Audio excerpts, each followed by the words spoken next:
Quick tour. Need to do a lot of cleaning, but already spent one night. Here is the jacks to level the RV. There's a bunch of crap that needs cleaned up from doing the wiring and plumbing and stuff.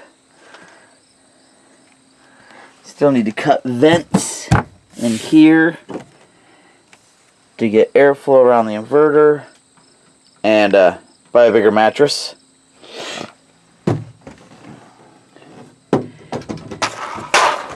Oops. Gotta put the bottom of the closet and reinforce this side of the closet at least.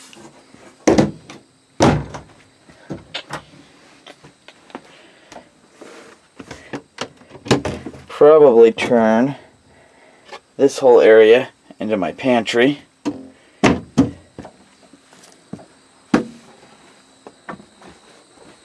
Turn around here.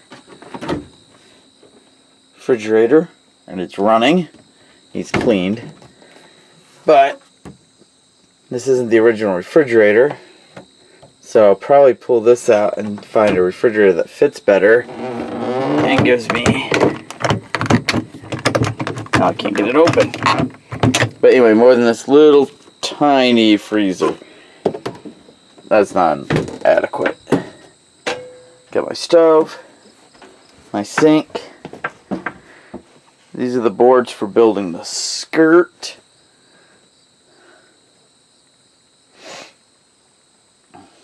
The dinette, covered in tools.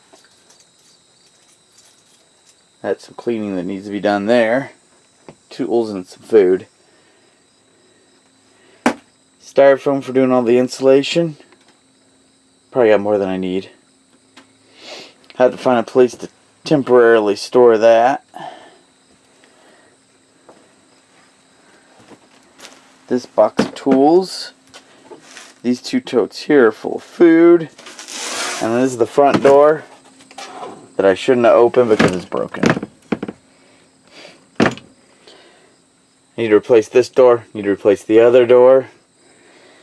And I'll show you one other thing I really need to do.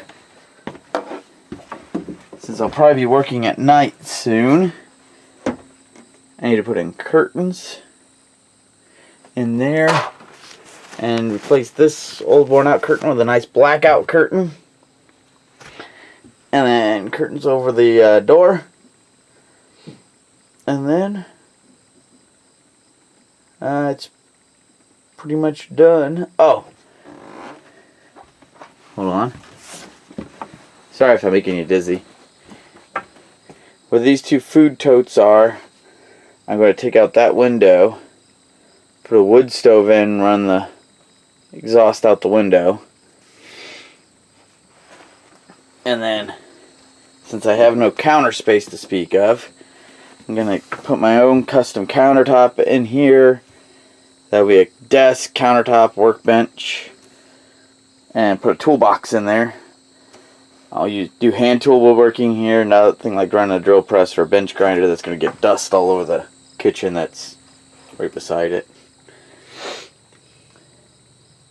Originally was going to run it from this wall across the front to this wall, the workbench. But when I decided to put the wood stove in, I'll have to put it over here. It's almost the same size workbench, but I could have the wood stove in, which will save me a lot on propane because I can probably get most of the wood I'm going to need for free. Alright, well, thank you for watching.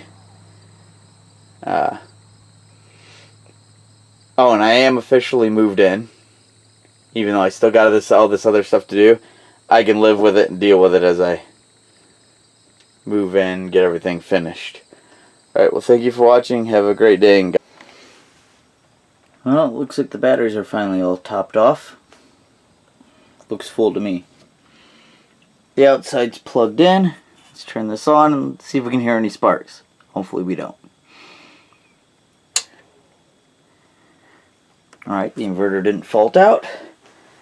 And I didn't hear anything. Take a little hike out here.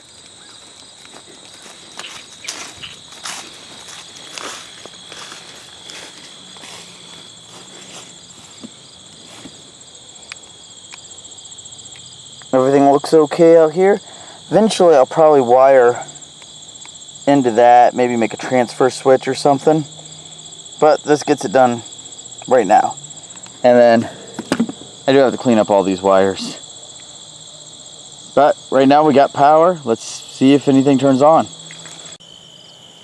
Alright, I'm getting ready to do the wiring on the outside of the RV here. So I'm going to do it here and then tuck everything underneath the door. So, strip the Romex back.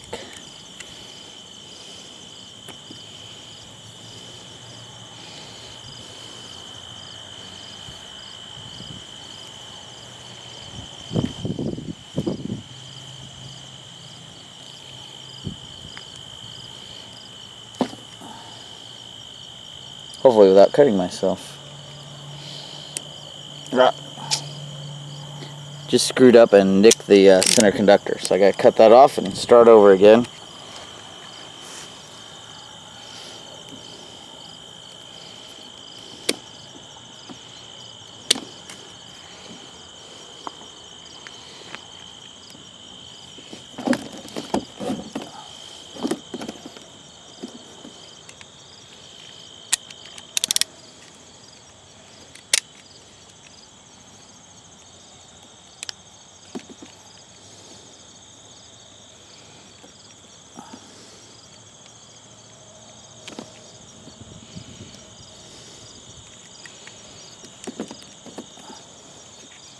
This 10 gauge wire is hard to cut. Hard to get the sheathing off.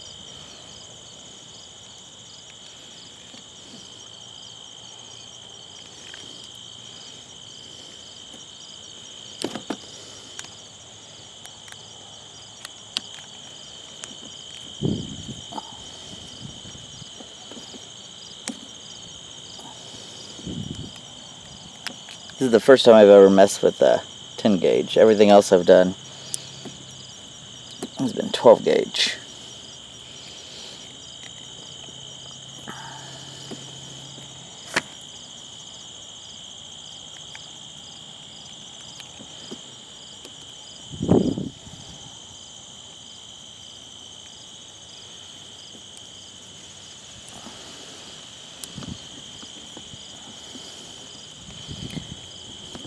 Gauge,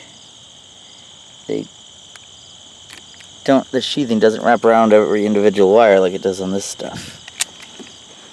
Got all that pulled back.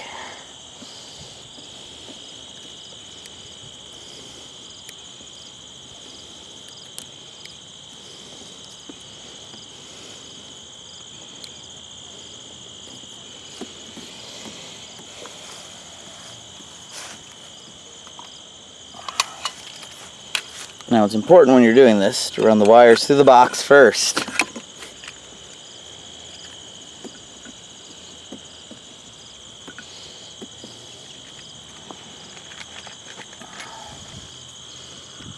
Strip. That's probably enough. Nope. That looks better.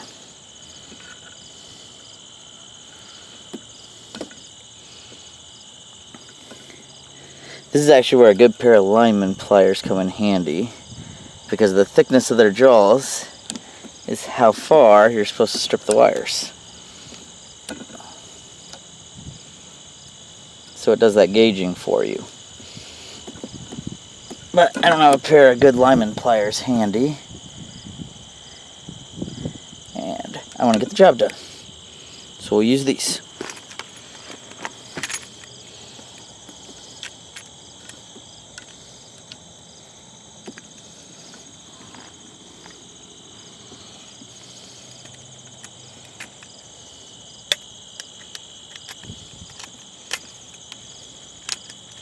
Now these are labeled. Let's see if you can see.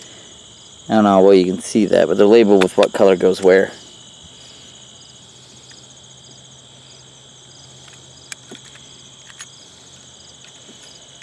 Well, the white one's labeled. The black wire's not labeled. And the ground is labeled green. And in this case, the ground is plain copper.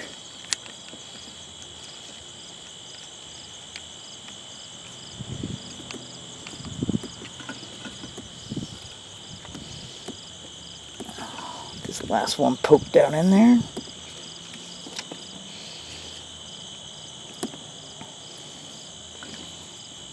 This thick gauge wire is really stiff.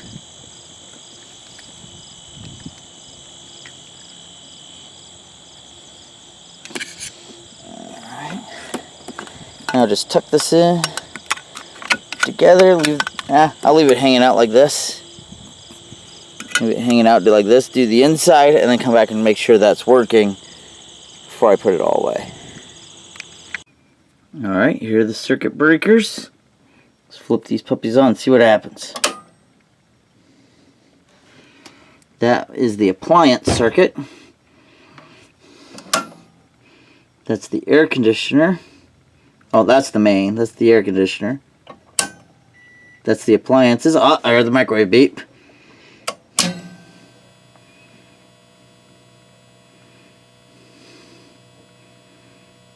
General purpose. And I have a buzzing. Let's turn that off till we figure out what it does.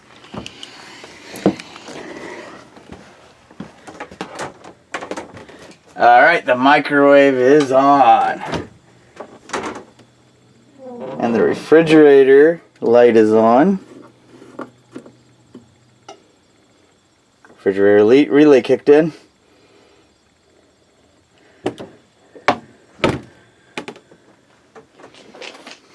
Let's try a light. Yeah. We'll figure that out later.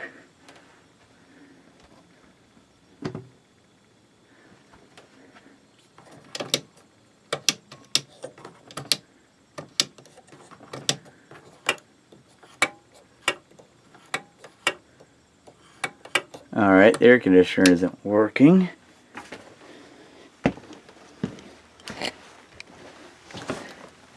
Let's see what happens when we turn this on.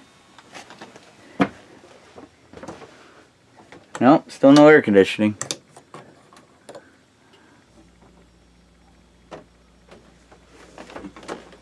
I hear a buzzing. It's the refrigerator. Got the refrigerator working though, that's my main goal. Now I gotta do is figure out why I don't got any power. Oh, I got a light there.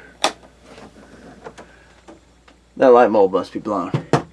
Not sure why the air conditioner's not working.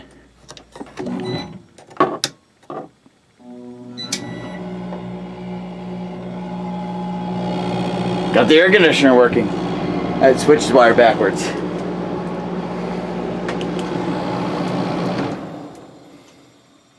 Awesome. Now we got some cleaning up to do. Alright. Put one of these ring connectors on here. This is a fusible, or a fuse holder. Pop this puppy open. Fuse goes in there.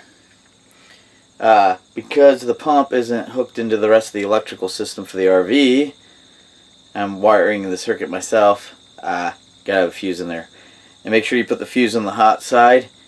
There was a lot of cars made late 90s, early 2000s that had some fusing issues because they fused the ground side.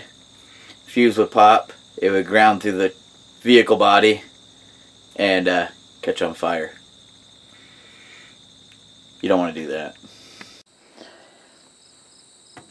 Alright, the valves, or the pipe on the end of the valves, the faucet, are all screwed up and I can't get the pipe fittings on. So I gave up and just kept the pipe for today.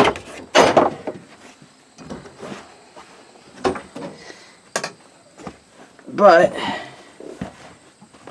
apparently the pressure switch in the pump doesn't work. I'm not going to turn it on because it's hard to do with one hand, but if I put the fuse in there, The pump just runs.